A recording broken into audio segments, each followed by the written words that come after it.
Picture two neighbors, same building, same floor, same $2,500 a month in rent. Neighbor A earns $140,000 a year. You walk into their apartment and the air feels heavy. There's a $6,000 Italian velvet sofa that nobody is allowed to sit on. The kitchen counters are packed with smart appliances, a $900 espresso machine, a high-speed blender, a precision sous vide cooker, most of them used maybe once a month. The guest closet? It's a graveyard, a $3,000 carbon fiber road bike, golf clubs, designer luggage still in the dust bag. And this person, this six-figure earner, opens their banking app with a racing heart because they are 3 weeks of unemployment away from losing everything. Neighbor B earns $68,000 a year, half the income. You walk in and you can breathe. The furniture is minimal but quality. The kitchen has 5 tools that handle everything. The guest room is actually a guest room, not a storage unit with a mattress in it. This person checks their bank account with a shrug. They have 2 years of living expenses in a high-yield savings account. They have $150,000 in index funds. The person earning half as much has 10 times the freedom. And that gap has almost nothing to do with budgeting apps or frugality hacks. It's about something called the second cost of ownership, and once you see it, you can't unsee it. If you've never heard that term before, stay with me, because by the end of this video, you're going to look at every purchase you make completely differently. And if this is the kind of content that actually helps you build wealth instead of just talking about it, hit subscribe and turn on notifications. I put out 1 video a week on the psychology and math of financial freedom. No fluff, just the stuff that moves the needle. All right, let's get into it. Here's the core idea. Most people only see the sticker price. They see $60,000 for a car. They see $6,000 for a sofa. They see $200 for a pair of sneakers. But the sticker price is just the first cost. Minimalists, and more importantly, people who are actually building wealth, they see something called the life cycle drain. The total cost of owning something over its entire life in your possession. And it shows up in 3 brutal ways. The storage tax. Let's say you pay $3,000 a month for a 1,000-square-foot apartment. Do the math, that's $3 per square foot per month. Now look around your home. What percentage of your space is holding things you haven't touched in 6 months, a year, 5 years? If 20% of your space, just 200 square feet, is occupied by boxes of someday items, unused furniture, equipment you bought for a phase you grew out of, you are paying $600 a month to store that stuff. That's $7,200 a year. You are essentially a landlord for your own clutter, and your tenant isn't paying rent. That gym equipment you bought during COVID, the pottery wheel, the acoustic guitar, they're not neutral objects sitting quietly in the corner. They are costing you money every single day just by existing in your space. The maintenance multiplier, the car trap. This one is where I see high earners get absolutely wrecked. Take a $60,000 luxury SUV. Most people think, okay, it's an expensive monthly payment, but I can afford it. That's the first cost talking. The second cost is the ecosystem that comes with it. Premium fuel, that's around $800 more than regular. Specialized tires, we're talking $1,200 a set. Higher insurance premiums because it's a luxury vehicle. Higher dealer-only service costs. And then there's the depreciation, the invisible one nobody puts in their budget. A standard sedan might lose $3,000 this year. That luxury SUV loses $9,000. Added up, the cost to simply exist inside that vehicle, not drive it, just own it, is roughly $1,000 a month before you turn the key. That's $12,000 a year, silently, every year. And here's the thing that gets me. That $12,000 invested at a modest 8% annual return would be worth over $590,000 in 30 years. You didn't buy a car, you bought a $590,000 anchor. The opportunity cost formula, the big one. This is the math that keeps high earners poor while people with average salaries quietly become wealthy. Every dollar you spend on a thing is what I call a soldier removed from your wealth-building army. It's not just gone, it's gone and it's stopped compounding for you forever. Here's the example that breaks people's brains.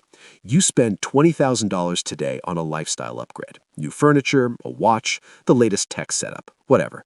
You feel like that's reasonable. It's a one-time thing. You earned it. But you haven't just lost $20,000. At an 8% average annual return, which is historically conservative for a diversified index fund, that $20,000 in 20 years would have been $93,219. You didn't buy a $20,000 living room set. You traded $93,000 of future freedom for a sofa that will be in a landfill in 10 years. That's the second cost of ownership. The sticker price is what it takes to acquire it.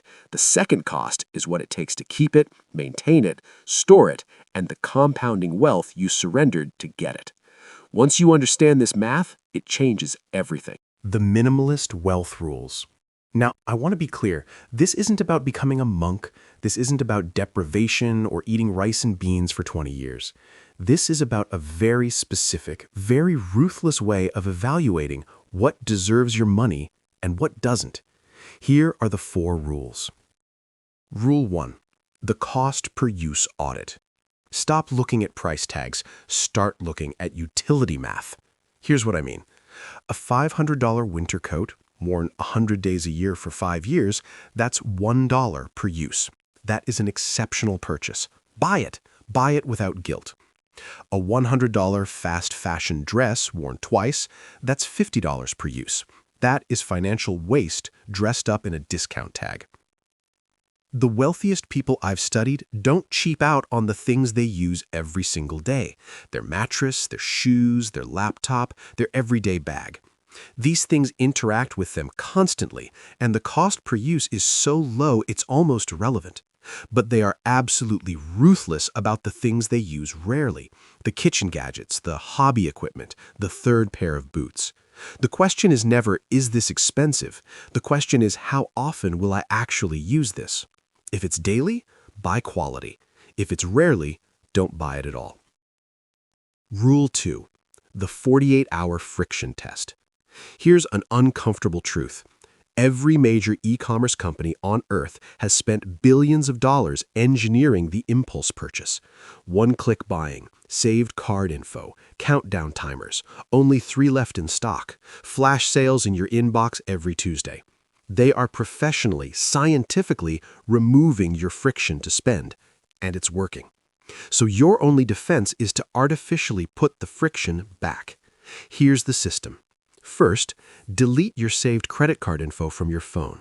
That 4-second delay of getting up to find your wallet kills more impulse purchases than any budgeting app. Second, unsubscribe from every retail sale email right now. You don't need to know about the sale. The sale is a trap. Third, the core rule. If it costs more than $50, you wait 48 hours before buying. No exceptions. What you'll find is that 90% of the time, the urge is gone. The dopamine hit wore off. You don't actually want the thing. You wanted the feeling of buying it. That's the gap between spending and wanting, and that gap is where your wealth lives. Rule 3. The replacement test. This one is fast, but it's powerful. Look around your home. Your second TV, your extra set of shoes, the blender you never use, the bread maker, the air fryer you thought would change your life. Ask yourself about each item. If this vanished from my home today, would I spend money to replace it? Not would I miss it, not it might be useful someday. Would you today hand over real money to buy it again? If the answer is no, that is what I call a negative asset. It's not neutral. It is consuming physical space, mental space, and the square footage you're paying for every single month. Sell it, donate it, get it out. The cash from selling is real. The clarity from the space is real. The clutter is just a liability wearing the costume of a possession. Rule 4. Redefine success as optionality.